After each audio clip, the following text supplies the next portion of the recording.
Cascade Valley is back again in week number 2 of year number 5. We got a big game against Boston College. They're 0-1, but we're trying to be 2-0. Now, it is still pretty early in the season, but we got a couple of guys we're kind of feeling like we're moving in the right direction on. Finley, a running back. We got Prater. We got a really good quarterback prospect right here. He's an improviser. Zach, I don't know how to say his last name, but 91 throw power, 80 speed, pretty good accuracy across the board. What I'm most interested in, though, is while his short and medium accuracy are kind of okay, his deep accuracy is an 81, which is probably one of the highest we're going to find from the quarterback prospect. But speaking of quarterback prospects, there's also 5-star Dean Longa, who's, pretty solid himself right here. 93 throw power. He's got 85 medium. He's got 89 short. His deep accuracy is a 79. His speed about the same as the other guy at an 80 overall. These two guys could honestly be fighting for, that starting spot next year. Now, Isaiah Dennis was voted as the starting quarterback that we got this season, and we started off with -9 yards. We're going to mostly act like that didn't happen, but I'm going to be honest, it's a little tough to recover from. We'll see how that works out for us. Trey and Bell, though, picks up a whole lot of yards. They'll make it a 3rd and 8. It's been interesting with Isaiah Dennis there, the first left-handed QB we've had here at Cascade Valley. He is a redshirt freshman. He's a guy that is not our highest rated.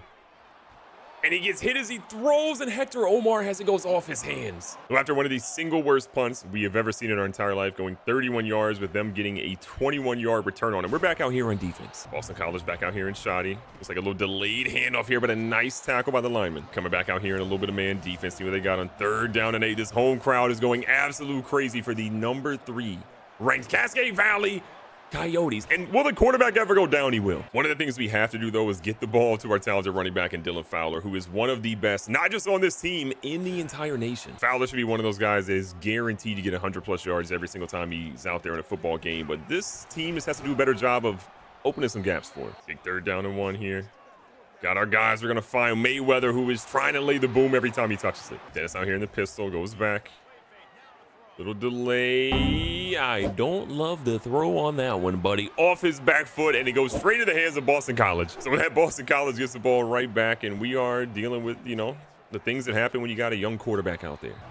Boston College going with a little RPO here. Our guys are just getting blocked, and we're going to see them get a 1st down. Right back here to the run game. We got guys there, though, and a good stop by Gates. 2nd and 8, Boston College sends a man in motion. Nice little fake here. Our guys are just running the wrong way. I saw a defender run away. That is laps in practice of Amiri. I saw you run away. This team is definitely, having their ups and downs. A lot of new pieces, a lot of guys trying to figure it out. And we just have to do better. And Trey and Bell says, I am consistent, if nothing else. Dennis is one of those guys that we don't want him to get rattled. As long as he can play without being rattled, we can play with a lead, we're fine. But when you lose a little bit, I'm scared. Billy McGloster, though, with every interception, he's probably out there saying, Coach, you got me. You're right, we do, Billy, but we're not going back to you right now. What a catch by Hector Omar. Dennis has Fowler in the backfield with him. Nice little fake. Dumps off here to McGarrahan. McGarrahan. Couple of moves here and picks up about 6 or 4. 2nd down, 6 yards to go. Nice little pass here, right back to McGarrahan. Not the fastest guy, but is a great route runner. Big 3rd down, end in the 1st quarter here. The safe play here. Trey and Bell doing what he does best, which is catch the ball and make somebody miss. So after a false start penalty, we find ourselves here with a 1st and goal from the 13. Love to see it. We'll hand off here to Fowler. Fowler's going to break the 1st tackle. Almost breaks the 2nd when he gets a couple. Fowler having a solid run game so far. About 18 yards in the afternoon. Trying to punch one in for the first time today. And they stop him at about the 2-yard line. From the 2, we're going to do our best to hand the ball off to the guy who got us down here pretty well. And it's Fowler barely in the end zone, but it counts all the same. We got a tie ball game. After Boston College does really nothing on their next drive, we get the ball back. A little bit of pressure is coming. Dennis is going to set his feet, throws a dot, and look at Hector Omar with another big grab. Hector Omar just proving that he's the most reliable target on this team. And another dot here goes to who else but Hector Omar inside the 10. 1st and goal inside the 10. Fowler's going to try to bounce one here. Nice spin move, and he's in the end zone. What a play by the young sophomore, I guess now. Not a freshman anymore. Boston College knows it's a pretty critical drive for them right now. Their quarterback running around, throws to the backside, and he finds his tight end wide open, and a big hit's going to get him a big 1st down. Boston College looks like they're going right back to the run here. Their running back's going to cut up the middle with a great run, stays on his feet, and gets about 12. Boston College continues going here. They throw deep. We got a couple of guys there, and look at this, Amiri. We were cursing at him earlier. Now he's going to get a chance to return one, and they bring him down after about a 20-yard return, but what a catch. Nice little lead here, 7 points. We get a big turnover, and now our squad is just trying to put some more points on the board with beating them underneath with a great route by Bell again. As successful as the team has been, we haven't got a passing touchdown yet today, which again feels weird for an offense that is known for passing the football. 2-minute warning, nearly approaching. Good play action fake here. Dennis risking it for the biscuit, and luckily no one's going to get that. Steve Kieran on the left-hand side's got a little bit of solo dolo coverage. We're hitting him with the play action. And we're going to throw one away there. 3rd and long here. It's going to be a close one. It's just out of the reach of Cornell Higgins. So with that missed opportunity, we're going to line up for a field goal here. It is someone other than Doinks. Doinks has obviously graduated. He tried to go to the NFL. They didn't want him. We have a new kicker in town. Ladies and gentlemen, he hits those. Yes, he does. Boston College finds himself here with 1:30 left, down 10 after our field goal goes in. And they are trying to get some points on the board. And we keep him in bounds. Great tackle by Okafor. Crowd is going absolutely insane right now. But you know what's crazy to me? Cascade Valley's still not ranked in the top 25 for hardest places to play. And look at Steve Taubes get another pick for this defense. And we got the ball right back. 1:18 and a dream. Can this offense put some more points on the board? The answer is not on that play. An unbelievable pick. Terrible throw by Dennis. And Boston College has the ball right back. We pick up here in the 3rd quarter after Boston College again stifled out our last couple of plays opportunities. We get a big sack, pause if needed, as the quarterback goes down again. This defense is out here just fighting. 2nd and 21 for Boston College right now. Again, our offense has not played good. Some people might be questioning if Isaiah Dennis is still going to be the quarterback for this next upcoming drive, but we are going to give him one more chance. Crucial 3rd and 9 here for Boston College. Again, down 10, not the end of the world, but you want to obviously show something here. They throw one, and look at this. Potts, our guys are killing it in the secondary. Okafor throws a block for him, and Potts goes out of bounds, and this defense continues to kill it. Freshman Wes Potts. Coach McMervin is one of those coaches that if you are a big-time player and want to make some big-time plays, he will find a way to get you on the field. Little 2nd down here. Hector Omar has a step. And the ball goes out of bounds. Ladies and gentlemen, in a shocking turn of events, it is not Billy McGlosser who comes on the field in this next play. It is Mitch Harbor, the senior transfer. And good Lord, he had nowhere to throw. We'll see what he does in the next drive, though. Now, Boston College goes on the field, and their quarterback, Choco Latte, which is a top 10 name of all time, ends up getting a nice 58-yard touchdown pass to his receiver, and they have cut the lead now to 3 points. So Mitch Harbor comes in, did not get a single rep with the ones this week or last week or to any point in his Cascade Valley tenure, but now he's got a chance to prove that he can be the guy. Harbor comes in with a pretty tough situation, but his team does have the lead, and the defense has been playing lights out, so he knows he's got an opportunity here. And Trey and Bell, again, finds ways to pick up yards. Here in the 4th quarter, plenty of time in the game, and look at Fowler. Fowler getting to the edge and fighting for his bread. Another good run for him, but Trey and Bell goes down with an injury. And that's not good. He's one of our best guys out there. We're going to wait to kind of see the extent of the injury for Trey and Bell, but that is not good news for Cascade Valley because, again, he's one of the most valuable players we have on the team, both in the blocking and receiving game. Kevin Reyna comes in. An underneath pass by Harbor goes incomplete. The quarterback situation in Cascade Valley has honestly not been very good. We're hoping it gets better, but we just have not found the guy to really be him yet. But we'll give Harbor some more time. We talked about it before the game. There's a reason why we're recruiting so many big-time 4-star, 5-star quarterbacks. We're trying to find the guy. Big 2nd and goal. Harbor sees the pressure. He's rolling, and he just ends up going down for a massive loss. Our kicker's definitely proven that he can be the guy. He can drill a kick from this distance easy, but we would obviously love a touchdown here. Harbor going to take matters into his own hands. A great spin move, but it's just going to move it up 8 yards and we kick a field goal. So from the hash on the 8-yard line, we're going to go ahead and kick one here. Should be pretty routine. Again, we have a kicker that we can count on this year, and that one goes in and we increase our lead to 6, but defense is up to you now. 2nd and 15 now for Boston College. Their quarterback, all the time in the world, throws it in between multiple guys. Sean Lewis has to be kicking himself there. Knows it's an interception that he should have had, could have had, just didn't have it at the end of the day.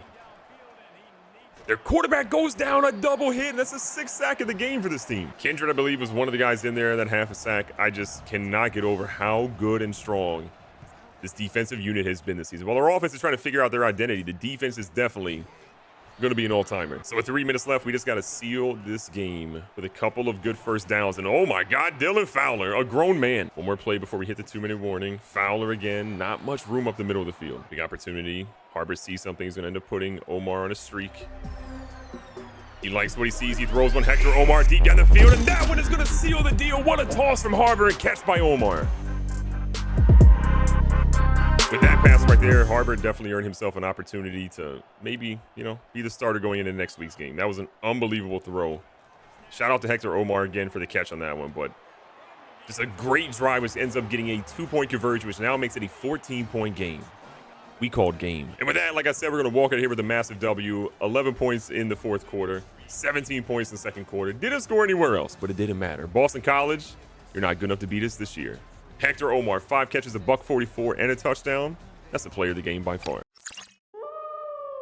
We find ourselves here at our next game at Western Kentucky. The Hilltoppers, missing those crazy uniforms that just got revealed IRL. We are facing them right now. We're the number 3 team in the nation, okay? The Hilltoppers are not getting in our way. I hope not. True to his word, Coach McMervin is restarting Mitch Harbor. Again, the senior gets an opportunity to shine, to try to lead this team somewhere nice. And right now, Harbor is using his legs to almost pick up a first down. People might be wondering, Billy McGloster's still on the bench. Coach McMervin, again, opting to go potentially some other ways right now. Is he trying to figure out who his QB is this year? And so far, despite a lot of inconsistencies, it has worked, having this quarterback by committee. But Coach McMervin likes to figure out who this guy is sooner rather than later. Harbor, again, looks pretty comfortable so far in today's game.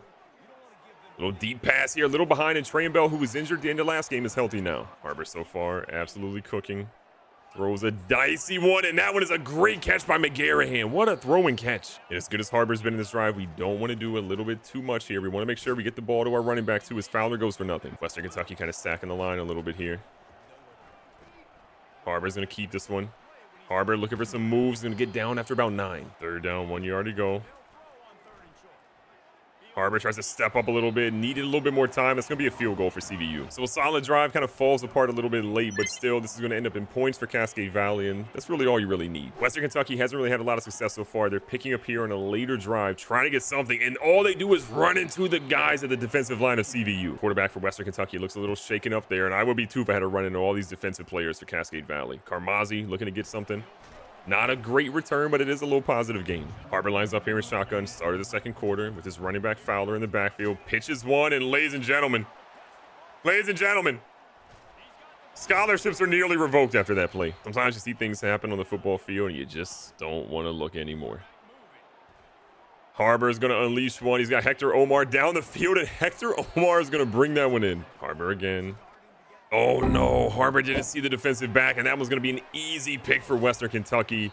The curse of the QB at CVU still lives on. Western Kentucky back out here in scoring territory after just an inexcusable throw by CVU on offense. They are trying to get their first points on the board here, and the running back gets 1. 2nd and 9. Little QB keeper here. Not expecting that, and we lit that man up. The saving grace for Cascade Valley this year has just been that their defense is so unbelievably good. And as we say that, Jabari Okafor says, I got something. It's mine, and it's coming back with us. I think it's fair to say that the defense for Cascade Valley this year is generational, and the offense is something that we hate to see in the field at times. Some people might just be saying, we'll start Billy McGloster. And honestly, we're nearing the point where, oh, we didn't see that guy. Okay. It's fine. No one intercepted it. 3rd and inches, Harbor again in shotgun, just praying, honestly, for anything positive. And we get something there as Mayweather brings that one in. Closing in that 2-minute warning. Harbor's got to get rid of one and throws it away just before he gets hit. Switching things up here, go with the halfback screen. They've been pretty aggressive, and Fowler's going to find some room here to get the first down. Harbor, the 2-minute warning hits.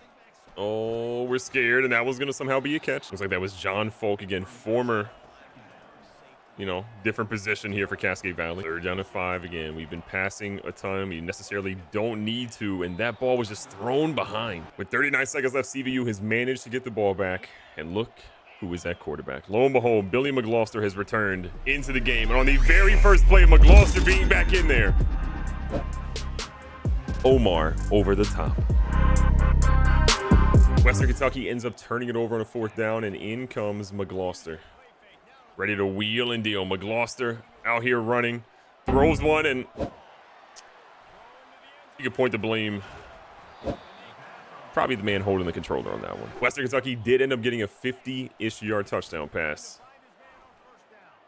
And oh no. Some may say physics.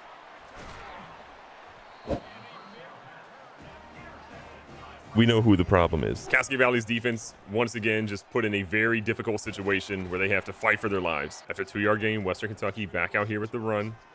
Their running back's going to get brought down after a couple. It makes it 3rd and 4. 3rd down and 4. Western Kentucky's quarterback tries to throw that one away, and he cannot. He gets brought down by James Couchsmith. So the good news here is going to be 4th and 12. Western Kentucky lining up for the tying field goal.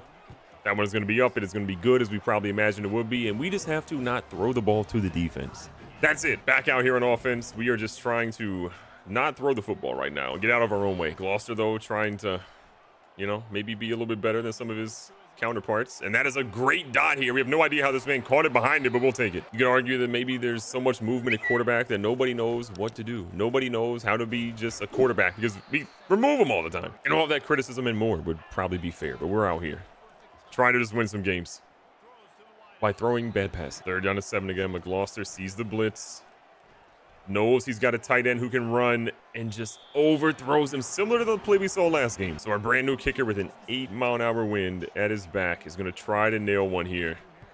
Ladies and gentlemen, no doinks over this way. We find ourselves here on a 3rd and kind of medium right now for Western Kentucky. Needing a conversion. They go with a halfback screen, and ladies and gentlemen, that is a perfect play calls. Our guys were nowhere to be found, but what a hit by Quincy Blue. The Hilltoppers right back to the run game here. We got guys missing tackles, but Tubbs brings them down after 2. 2nd and 8, they go with another run. Our guys are there. Sean Lewis and company bring them down after a gain of 1. Little adjustment by the Hilltoppers QB. He throws a dot as his wide receiver lays out for a perfect catch. And this is kind of where you got to be a little bit nervous if you're Cascade Valley. Your defense has been so great, but with them being on the field so much and the offense not really doing a lot to put points on the board, this is where those guys can kind of get exposed. And not to mention, a lot of the guys on Cascade Valley's front line are banged up. I mean, these dudes have been out there so much. The wear and tear is stacking up way too high. A deep pass, and it's caught. Western Kentucky has the lead. We hope that doesn't last long. A massive drive for the squad right now. 4 minutes left in the game. You're down 4. Potential upset of the year. And they're going to call, I believe, holding on the play. You hate to see it. So 1st down to 20, we're going to run the exact same play we just ran, but we're going to run it to the other side. And Fowler's going to get maybe 2 yards. Gloucester, again, one of the fastest players on the field. We got to obviously keep that in mind. But we also have Kieran down the sideline, and Kieran is going to haul that one in. Cascade Valley is going to take the lead with 3:30 left. McGloster should have never been taken away from QB. We're sorry, Billy. We're sorry. The Hilltoppers back out here on offense. They've honestly felt really good the last couple of drives on offense, but will that trend continue? As their quarterback is trying to run, but he slides. He's a coward. Stephen Weldon was there ready to make that tackle, but again, Park slid before he could even get a chance to tackle him. He's trying to run again. Oh my God, a speed boost. Ladies and gentlemen, we have no one over here. Where did that come from? Our guy's a bit perplexed after that last play, but here we are trying to make something happen. The blitz is definitely there, and the QB goes down. We had Jabari Okafor in on the tackle that time for the sack. You'd love to see the defenders get in there and make a play, and Western Kentucky throws a pass, but it goes short. They're almost in field goal range, depending on how good their kicker is, potentially. Their quarterback's trying to run. We got guys ready, and he's going to slide on 4th and 6. They're going with the quick play. He's going to run. We knew it, but we couldn't get there in time, and he slides again. He's a demon. Defensive line is banged up. They're not really getting any pressure towards this quarterback. That's absolutely hurting us right now. They throw one deep, and you're kidding me. Our guys let him catch it. Western Kentucky is wanting everything. They are at home. They are trying to get the touchdown here, and they're not going to get it. It's Kindred. Kindred is going to get it. Earl Kindred down the sideline, and ladies and gentlemen, it doesn't matter what their name is. Their mascot might look crazy, but he's going home with an L. As good as we felt about that potentially being the ending, though, they have 2 timeouts. They're driving. They're only down 10. And right now, they're kind of cooking at this point. Our defense needs to stop here. Their quarterback just throws it away. Almost hits one of our guys. 30-some seconds in a dream. Their quarterback's going to go down in their last time out of the game. 3rd and 21. That's kind of late tough as the French say here. Massive play by our defense stepping up. Their quarterback has all day. You're kidding me. Houseway. I'm in cover 4 drop. They have no timeouts. This feels kind of like it's all for naught. They're just playing for the Vegas line at this point, but we're just trying to watch all the weird stuff, and it doesn't matter. They're at the 1. They spike it with 9 seconds left. Unreal. Big play here. The quarterback's trying to go somewhere. That's going to be a big sack. Pause if needed. That is going to end the game. Do what you want. Run if you want. The game is over, buddy. You have no time. You can't run a play, and Cascade Valley holds on. Should it have been this close? No. Is the entire team running laps? No. This is Coach McMervin's fault. On to the next one. Now, after a very close game in Western Kentucky, I guess Zach last name we don't know how to pronounce, said, you know what? I would like to come to Cascade Valley because they need all the help they can at quarterback. Is he going to be the guy? We will figure it out. Again, we have another guy here that we're trying to court in terms of Dean Longa, a 5-star. It's a little bit better rated overall, but some other teams are starting to pick up some pace. We're kind of moving along pretty well. We could schedule a visit for him, but I feel pretty comfortable where we are right now. So we're going to hold off on that because we need all the points we can save right now. A top 25 matchup here. Texas Tech visits Cascade Valley, and we have got ourselves our old starting quarterback back out there. You're looking at Mr. Billy McGloster getting it to Trey and Bell. All is right in the world. The world is healing. Gloucester back to the read option. Coach McMervin getting in his bag in this play calling this weekend. Trey and Bell says, feed me the rock. Gloucester in the pistol. Gets him with the play action. Doesn't like what he sees. Kind of scrambling around a little bit. McGloster showing the wheels and gets down safely. It feels good having a guy back at QB that knows the offense, knows how to really get out of tough situations, and can just step up in big moments like he did last game. And some people would argue that he maybe never should have been removed as a starter coming in this year, that we shouldn't have tried the underclassmen, but it is what it is. It happens. 2nd and 20. He's got an opportunity, throws it over the top, and Trey and Bell is in the end zone. What a great drive for him and McGloster. The dynamic duo. They're showing up big. Now, Texas Tech comes out here with their little quad diamond formation, whatever you want to call it, and this is scary, but Sean Lewis misses the tackle, but no one else does after. Texas Tech feeling what it's like to play in Cascade Valley, not a place that is friendly to away teams at all. Massive 3rd down for Texas Tech. They need something here. They're trying their best to figure out if they can get something going, and no, Draymond Gates drops the pick. You hate to see that happen because it would have been some definite yards for Draymond to be able to run down the field, but this punt is going to go out of bounds after he catches it. And this game is also important because 1, we want to win it. It's a top 25 game. But 2, we need to get our rushing yards back up to where they were because we've been slacking. And because we've been slacking on the running game, our playing style has dropped from like a B+ to a D-. And that means that some of the big recruits we have at running back are not trying to come here anymore. So we're going to do our best to get the ground game to be effective and get this W today. And that means feed Dylan Fowler and company the ball.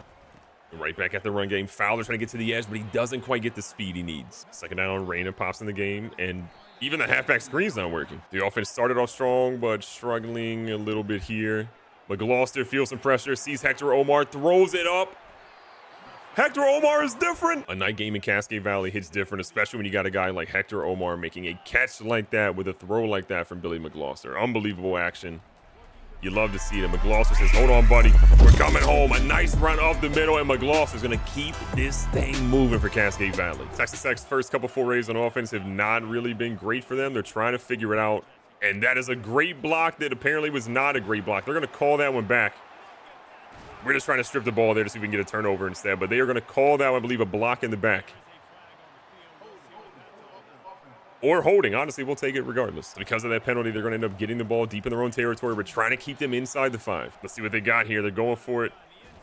We're going to get a decent stop, 3rd and 14. Texas Tech again, deep in their own territory. The quarterback's got a lot of time and throws one completely out of bounds. We're going to get that ball right back. So not going for a block here. Weldon and company are going to try to get some good return setups here for Carmazzi, who is still not really having that breakout return this season. Gloucester with a 2-touchdown lead has been absolutely dealing so far today. He steps up in the pocket, and again, if you give him room, he's going to cook you. 2nd and 1. Going with the short pass here. Trey and Bell's going to fight, but is just shy. 3rd down and 1. You're already seeing him kind of rolling out a little bit. McGloster got plenty of room here. He's going to stay in bounds and slides. But over 5 minutes left here in the first half. Dylan Fowler plants his feet in the ground and gets 7. Coach McMervin liked the look at that play so much. Is, you know what, let's just run a different one, but let's get the same action. And Fowler looking to turn up inside nearly the 5. 1st and goal, McGloster's going to fake.